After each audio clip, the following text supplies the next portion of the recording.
Mike Tyson remains one of the most electrifying figures in the history of sports, an icon whose fists didn't merely win fights, but redefined what boxing could be. The youngest heavyweight champion in history, the conqueror of giants, the mastermind behind legendary moments, like his 91-second demolition of Michael Spinks. But Tyson was more than just a fighter. He was a living, breathing phenomenon, forged from pain, rising from the toughest streets in Brooklyn to become an unstoppable champion. Born into chaos, Tyson's journey was one of impossible speed and unrelenting force. From a bullied kid with a lisp to a global icon feared by champions, his story isn't just about boxing, it's about survival. Behind the roaring crowds and the championship belts lay a man scarred by trauma, regret, and a fragile health that no opponent could knock out. His journey is proof that greatness often rises from the very places that are meant to break you. Before we dive deeper into Tyson's rise, his struggles, and the unforgettable moments that made him a legend, please hit that like button. It supports this channel and honors a story that proves how far a fighter can go when driven by pain, purpose, and destiny. Mike Tyson was born on June 30th, 1966, at Brooklyn's Fort Greene Hospital into a fractured family. His biological father disappeared before he even had a chance to know him, and the man who briefly stepped into his life as a father figure vanished when Mike was just 2 years old. Raised in poverty, his mother, Lorna, struggled to keep them afloat, moving from one rundown apartment to another until they finally settled in Brownsville, a neighborhood infamous for its toughness. In their cold apartment, Mike faced hunger and humiliation. His glasses and lisp made him an easy target. "People looked right through me," he later said. His escape came with pigeons, until a local boy killed his favorite. That moment sparked a vow. He'd never feel powerless again. At 13, Mike was arrested nearly 40 times, often training alone, throwing punches to fight back his pain. A turning point came when a purse snatching sent him to the Tryon School for Boys, where his mother never visited. "I thought nobody cared," he said. But fate changed when counselor Bobby Stewart saw his potential on the heavy bag. Stewart introduced Tyson to the legendary Cus D'Amato, who changed his life with a single sentence: "I believe you can be the youngest heavyweight champion in the world." No one had ever spoken those words to Mike before. Cus didn't just teach him how to fight. He became the father Mike had never known, providing the structure, love, and guidance that Tyson desperately needed. Cus demanded brutal discipline, 4 a.m. runs, grueling exercises, and endless sparring. But he also reshaped Tyson's mindset.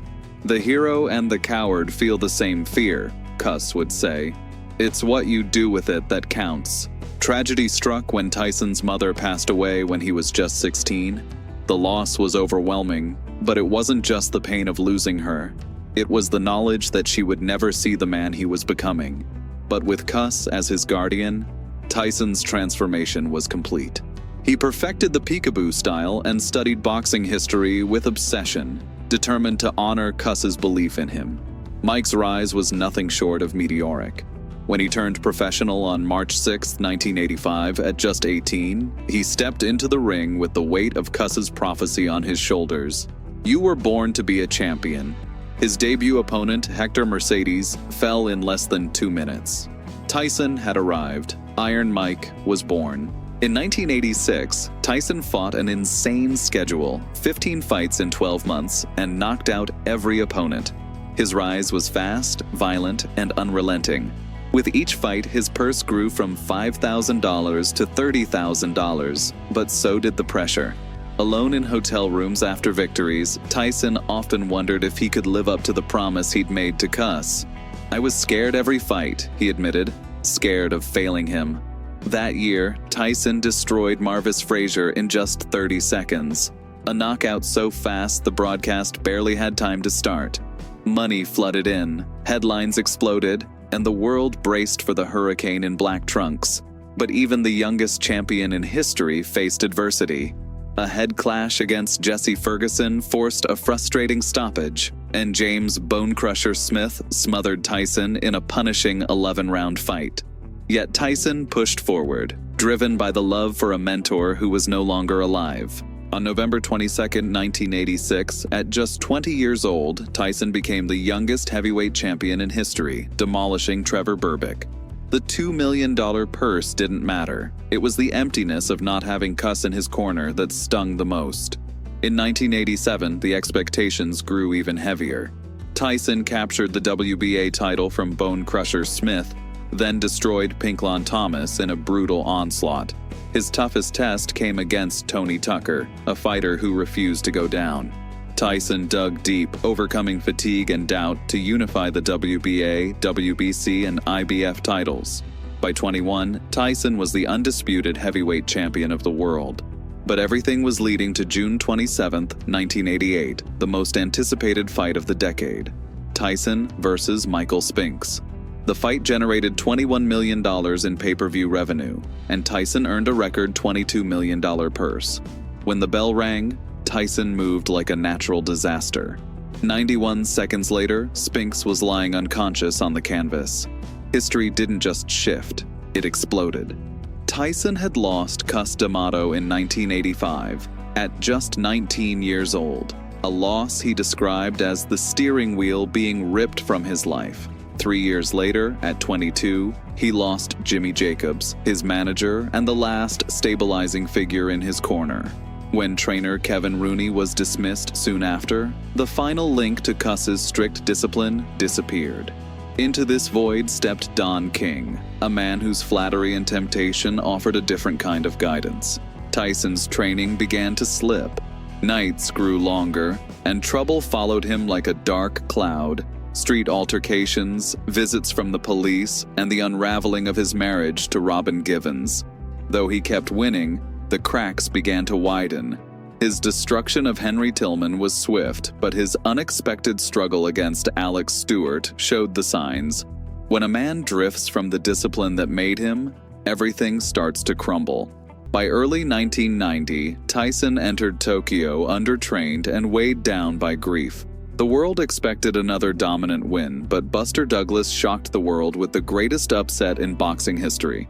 After rising from a knockdown, Douglas's willpower outmatched Tyson's talent. In the 10th round, Tyson hit the canvas, realizing discipline matters more than raw ability. 2 years later, Tyson was imprisoned. Behind bars, he faced his anger and emptiness, learning the hardest lesson. Without discipline, even the greatest potential means nothing.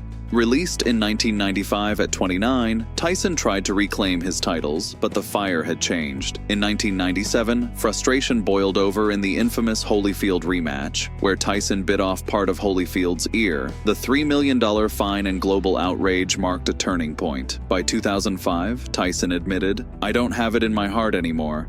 Despite earning $400 million, reckless spending and a wild lifestyle drained his fortune.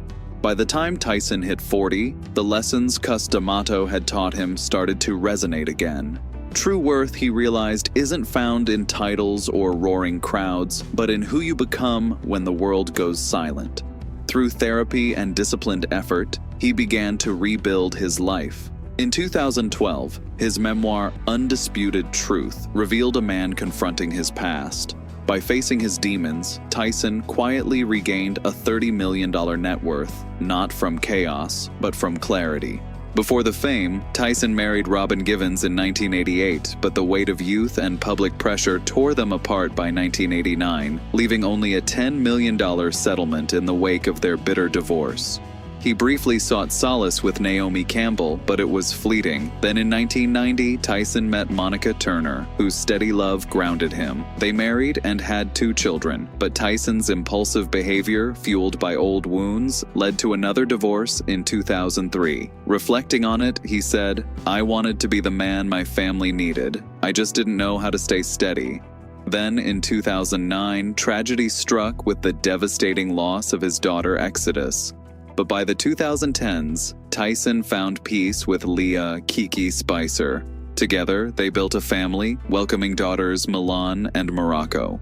Tyson learned to love and change, acknowledging, "Kiki loved me when I didn't love myself." In his 50s, Tyson faced the brutal reality of chronic pain, which led him to focus more on health and self-care.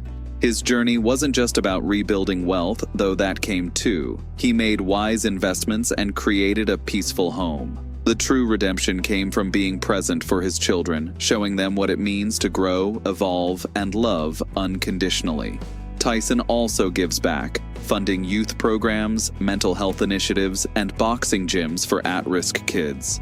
His life today isn't defined by fame or championship belts. It's defined by resilience, reflection, and intentional living.